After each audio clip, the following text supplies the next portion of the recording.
ये नीतीश भाई हैं जो अभी पुष्प अर्पित कर रहे थे चंद्रशेखर आज़ाद जी के पुण्यतिथि पे। ये मैं चाहूँगा कि ये अपने शब्दों से छात्रों को अवगत करें, बताएं। 20 दिन का इंतज़ार मुझे बहुत दिनों से था कि जब चंद्रशेखर आज़ाद का जिस दिन शहीद दिवस होगा उस दिन हम लोग एक छोटा मोटा कार्यक्रम रखेंगे। कार्यक्रम का एक याद करने का एक तरीका है। और मैं आज बहुत भावुक हो रहा हूँ कि क्लास 3 में मैं था और उस समय बिहार स्टेट पब्लिशिंग कंपनी की किताब आती थी बिहार सरकार की। उसमें मैंने कहानी पढ़ी थी आज़ाद के बारे में। तो आज़ाद जो है वो आदमी है जो एक माचिस की तीली की जगह पूरे माचिस को जला देते हैं क्रांति के लिए। आज़ाद वो हैं जब गिरफ्तार हुए उनसे पूछा गया कि आपका नाम क्या है, तो उन्होंने बोला आज़ाद। और पिताजी का क्या नाम है, तो स्वतंत्रता शायद, और माता का नाम जो है भारत माता। भारत माता। तो बाद में जब उनको मैंने पढ़ा, उनकी भूमिका देखी क्रांतिकारी मूवमेंट में, विशेष करके HRSA के निर्माण में और काकोरी कांड में, और काकोरी कांड के साथ साथ जो वहाँ पे जो हुआ, जो कराची जो है ये हुआ, उसमें भी जो जब असेंबली में बम फेंका गया तो वो खुद तैयार थे। वो भगत सिंह को मना कर रहे थे, बोल रहे थे कि हमको जाने दीजिए बम फेंकने के लिए। लेकिन भगत सिंह जी ने उनको जो है तत्काल मना किया और बोला कि जब हम जेल में रहेंगे, आज दुनिया में नहीं रहेंगे, तो आप हमारे आंदोलन को कंटिन्यू करेंगे। तो आज उनको याद करके हम लोग भावुक हो रहे हैं, उनको श्रद्धांजलि अर्पित कर रहे हैं। और विशेष करके उन छात्रों से बोलते हैं जो छात्र उनके बारे में नहीं जान रहे हैं बढ़िया से, आप जो RSTV पे जाइए, एक वीडियो सर्च कीजिए, बहुत सारे वीडियो हैं। सर सैंड्रस के बारे में क्या बोलिएगा सर, जो है सैंड्रस का जो हत्याकांड होते हैं? नहीं, वो तो होना ही था। वो लोग हम लोग जो है क्रांतिकारी आदमी थे उस वक्त, ठीक है। चंद्रशेखर देखिए, चंद्रशेखर आज़ाद कोई व्यक्ति नहीं है। चंद्रशेखर आज़ाद जो है एक विचारधारा है, एक शक्ति है, एक शौर्य है, एक पराक्रम है। चंद्रशेखर बनना है। आज के युवाओं को आप उनसे क्या प्रेरणा लें, उनकी कौन सी ऐसी बातें हैं जिनसे आप प्रेरणा लेने की?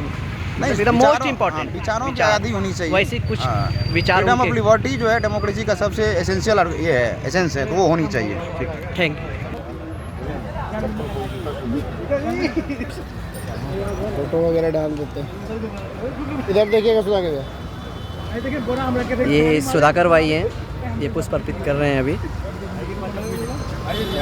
और सुधाकर भाई से भी चाहूँगा कि चंद्रशेखर आज़ाद जी के बारे में ये 2 शब्द कहें। चंद्रशेखर आज़ाद का जी की जो ये मूछें थी ना, ये सिर्फ मूछें दिखाने के लिए नहीं थी, ये मूछें पूरे भारतवर्ष के स्वाभिमान की थी और सम्मान की थी। और वो ये बताती थी कि जो हुकूमत, जो ब्रिटिश हुकूमत हम पे राज कर रही है, उसको अगर उखाड़ फेंकना है तो हर युवा वर्ग अपने अंदर उस आज़ाद की जो भावना को, बहुत ज़्यादा उम्र के नहीं थे ये, 30-32 साल 35 साल, भगत सिंह की उम्र 21-22 साल की थी। उस उम्र में अगर युवा उस समय ये सोच रखता था कि आज़ादी का जज्बा लेके जब वो निकले थे सड़कों पर, तो किसी ने नहीं सोचा था कि आने वाले समय में जब हम आज़ादी की जंग को जीतेंगे तो भगत सिंह और चंद्रशेखर आज़ाद इतने बड़े महान क्रांतिकारी के रूप में भारतवर्ष में पूजा जाएगा।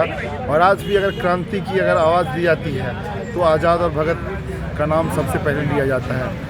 सिर्फ इसीलिए नहीं, क्योंकि कुछ HSRA का जब उन्होंने निर्माण किया था, ठीक है, जब HSRA बना था हिंदुस्तान रिपब्लिक, हाँ, तो जब HSRA बना था उस समय उनकी सोच थी कि ब्रिटिश हुकूमत जो है उसको सिर्फ और सिर्फ जो एक मॉडरेट फोर्सेस थी और जो एक्सट्रीमिस्ट फोर्सेस थी, सिर्फ उनके धमाकों से या उनके तरीक़ों से इनको नहीं डराया जा सकता था। चंद्रशेखर आज़ाद, सुभाष चंद्र बोस, भगत सिंह, अशफाकुल्लाह, राजगुरु और जितने भी महान क्रांतिकारी थे, उनका बस ये योगदान था, बस नहीं बोलूँगा, उनका ये योगदान था कि उनको दूसरे फ्रंट से इतना फोर्स उनको कर रहे थे कि उनको पता था कि अगर ये फोर्सेस अगर सफल हो गई, ये फोर्सेस अगर यूं ही हमारे ऊपर अटैक करती रही, वो 1942 का समय था। सिर्फ सिंगल क्वेश्चन है, चंद्रशेखर आज़ाद जी का जब भी फ़ोटो फ्रेम होता है या कहीं भी फ़ोटो दिखता है, तो आपने मूंछ का तो जिक्र कर दिया, उनके साथ में जो है आप देखेंगे रिवॉल्वर साथ में रहता है, तो उन दोनों को मिक्स करके आप क्या, उनकी विचारधारा क्या थी, उनको कैसे आप समझते हैं? रिवॉल्वर जो होता है ना कि पावर